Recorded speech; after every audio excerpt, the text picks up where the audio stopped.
यासीन नामी शख्स जिसने हजरत उस्मान गनी की तौहीन की, मैं कहता हूँ हजरत उस्मान गनी वो है जिनके फरिश्ते भी हया करते थे। और यासीन तू इसलिए नहीं कर सका, ना तू हया रहा ना तेरी माँ हया रही है। तू अगर हया वाली माँ का बच्चा होता तो आज ये किरदार ना उन्हें ना मेरी माँ को ना को मैं कहता सी यही कहते उन्हें जरा तो समझ नहीं आऊंगी हूं आया दान कर ले तुम समझ आ रही है। हजरत उस्मान गनी का हया फरिश्ते करते हैं। ये कौन है बेहया, किसने इनकी लगाम खोली है, कौन है जो फिर कवायत कर रहे हैं। हम रोके तो हमारे ऊपर लोग बातें करते हैं और हया करो, हमारे जैसे चौकीदार तुम ढूंढोगे मेरा बच्चा, तुम्हें कहने वाला फिर कोई नहीं होगा और ये गुनगुनाते फिरेंगे। हम अगर ये आवाज लगा रहे हैं तो इसलिए कि मुस्तफा के सहाबियों के दुश्मन को पकड़ा जाए, इसको सजा दी जाए, क्योंकि उस्मान गनी वो सहाबी हैं जो मेरे नबी के दोहरे दामाद भी हैं, जिनके बारे में नबी ने फरमाया ये मेरा हाथ है, ये मेरे उस्मान का हाथ है और आज मैं उस्मान की बयात कर रहा हूँ। ये वो सहाबी हैं जो जंगे बदर में नहीं गए थे, नबी पाक की बेटी की खिदमत कर रहे थे, वो बीमार थी। हुजूर ने फरमाया इनको बदर के सहाबा में शुमार किया जाएगा और इनको हम गनीमत का माल भी अता करेंगे। ये वो हजरत उस्मान गनी है जिनके बारे में मेरे आका ने फरमाया जन्नत के अंदर हर नबी का एक दोस्त होगा, जो मेरा दोस्त है वो उस्मान गनी है। ये वो उस्मान गनी है जिनके निकाह में नबी पाक की दो बेटियां यके बाद दीगरी आई है। ये वो उस्मान गनी है जिन्होंने काफिरों को कहा था, जब उन्होंने कहा उस्मान यहाँ तवाफ कर ले, तेरे नबी को नहीं करने देंगे, आपने फरमाया मैं क्या जानता था काबे को, ये सब तो मुस्तफा की वजह से है। अगर काबे का तवाफ करना है तो काबे का काबा मेरे साथ आएगा तो हम तवाफ करेंगे। ये वो हजरत उस्मान गनी है मेरे भाई, जिनके बारे में नबी पाक ने फरमाया उस्मान तू आज के बाद जो मर्जी कर, तेरी जन्नत पर मोहर मैं मुस्तफा ने लगा दी है। ये वो हजरत उस्मान गनी है जो इस्लाम के तीसरे खलीफा हैं। ये वो हजरत उस्मान गनी है जिनका बख्श रखने वाला एक शख्स मर गया, तिरमिज़ी में हदीस है, नबी पाक के पास उसका जनाजा लाया गया, मेरे नबी ने कहा मैं जनाजा नहीं पढ़ूंगा। आका क्यों? फरमाया इन्नहु कान युबग़िज़ु उस्मान, ये उस्मान से बुग़्ज़ रखता था। पता चला उस्मान का बुग़्ज़ी मुस्तफा की बारगाह से भी मरदूद हो गया है, खुदा की बारगाह से भी मरदूद हो गया है। इस बेहया का चेहरा देखो, ये यासीन नामी शख्स जिसने फिरकावारियत की है, फितना परवरी की है और सहाबा की इज्जत को हाथ डाला है। एक मुसलमानों अपना किरदार अदा करो, इस पर जितना हो सके लानत भेजो। आप कहोगे क्यों? मेरे नबी ने फरमाया इज़ा रअयतमुल्लज़ीना यसुब्बूना अस्हाबी फक़ूलू लानतुल्लाहि अला शर्रिकुम, जब देखो कोई मेरे सहाबा की दुश्मनी कर रहा है, गाली निकाल रहा है, ऐब निकाल रहा है, तौहीन कर रहा है, कहा करो तुझ पर अल्लाह की लानत हो। ऐसे सहाबा के दुश्मनों पे अल्लाह की लानत हो जिन्होंने हमारे मुल्क को अफरा-तफरी में डाला हुआ है। हमारा मुल्क इस बात का मुतहम्मिल नहीं है। हम अहले सुन्नत हैं और अहले सुन्नत बाअदब हैं। जो बाअदब है वो हाथ उठाए, जो बेअदब है वो नहीं उठा सकता।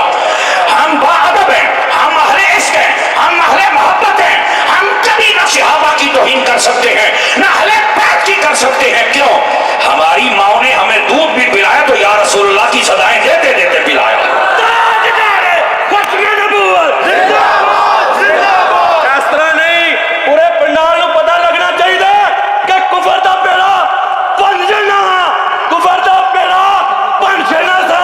ताजदार खत्मे नबूवत जिंदाबाद जिंदाबाद। खुदा दी मजा नहीं आया, हाथ खड़ा करके कहो ताजदार खत्मे नबूवत जिंदाबाद जिंदाबाद। गिरामी के हज़रात अल्लाह इनको जज़ाए खैर अता फरमाए। इन्होंने जितना कहा तुसी उंज अजे भी कोई नहीं बोले, चलो मैं सदीक है ताजदार खत्मे नबूवत। गैरतमंद बंदे बन के बोलिया करो। लेकिन जो मेरा सबक है वो अज़मत सहाबा और अहले बैत का दिफा है। और ये जो इसने ताज़ा तौहीन की है, खुदा इसको बर्बाद करे, गर्क करे। और हम कहेंगे इसको करारवा की सजा दी जाए और ऐसों को खुला फिरने की इजाजत नहीं है, क्योंकि सहाबा को भौंकने वाला कुत्ता होता है और कुत्ता खुलेआम हो। जो सहाबा ने जरा पै गया सानू क्यों नहीं पै जाएगा, इसलिए इसको बांधा जाए और ये जिसका कुत्ता है उनके पास पहुंचाया जाए। ये अहले सुन्नत का नहीं है। हम कल भी बाअदब थे, हम आज भी बाअदब हैं। और इधर देखो नबी पाक सल्लल्लाहु अलैहि वसल्लम आपने क्या फरमाया, और ये बात बड़ी सुनने वाली है हजरत। صلی اللہ علیہ وسلم نے فرمایا جب یہ آئیں گے جو میرے صحابہ کے خلاف ایسی باتیں کریں گے توہین، صحابہ نے کہا پھر ہم نے کیا کرنا ہے؟ میرے آقا نے فرمایا لا تناکحوہم ولا تجالسوہم ولا تاکلوا معہم ولا تصلوا علیہم، فرمایا نہ ان کو رشتہ دینا ہے نہ لینا ہے، نہ ان کے ساتھ بیٹھنا ہے نہ بٹھانا ہے، نہ ان کے ساتھ روٹی کھانی ہے نہ پکا کے ڈالنی ہے، فرمایا کہ نہ ان کو سلام کہنا ہے نہ سلام کا جواب دینا ہے، مر جائیں تو جنازہ نہیں پڑھنا، نماز پڑھ رہے ہو تو ساتھ نہیں پڑھنی۔ آج کوئی یتیم العلم یزید الفقر ہمیں یہ نہ کہے کہ مولوی صاحب سارے کے پیچھے پڑھ اندر درست دیو، میں نے کہا جو ابو بکر کا گستاخ ہے اس کی تو اپنی نہیں ہوتی ہے، اس کے پیچھے ہماری کیسے ہو جائے گی؟ جو حضرت مولا علی کا دشمن ہے تو اس کی اپنی نماز نہیں ہوتی، ہماری کیسے ہو جائے گی؟ ہم محمد رضا والے ہیں، ہم شیخ محقق والے ہیں، ہم مجدد الفسانی والے ہیں، ہم غوث جلی والے ہیں، مہر علی والے ہیں، مولا علی والے ہیں۔ ہماری نماز بھی ہوتی ہے تو ادب لوگوں کے پیچھے ہوتی ہے، بے ادب کے پیچھے ہماری نماز ہے، بے ادب سے ہمارا رشتہ، بے ادب کے ساتھ ہمارا بیٹھنا، بے ادب سے ہمارا سلام ہے، بے ادب سے ہمارا تعلق ہے، نہیں ہو سکتا۔ جب نہیں ہو سکتا تو تب کامل مومن بنو گے، اور یہ حضور کی حدیث ہے۔ اگر کوئی یتیم یہ کہے یہ کیوں روکتا ہے، انواخ جو ہمت ہے ہی نا کہ حضور دی حدیث کا انکار کر، بحیثیت حدیث انکار کرے گا تو خود کافر ہو جائے گا۔ اس واسطے نبی پاک کے صحابہ ہوں یا اہل بیت ہوں، خبردار ان سب کی عزت ہمارے اوپر لازم ہے۔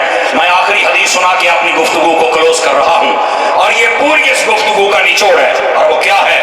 میرے نبی کریم علیہ السلام نے فرمایا من احبنی ومن احب اصحابی وازواجی واہل بیتی ولم یطعن فی احد منہم وخرج من الدنیا علی محبتہم کان معی فی الجنۃ یوم القیامۃ درجتی۔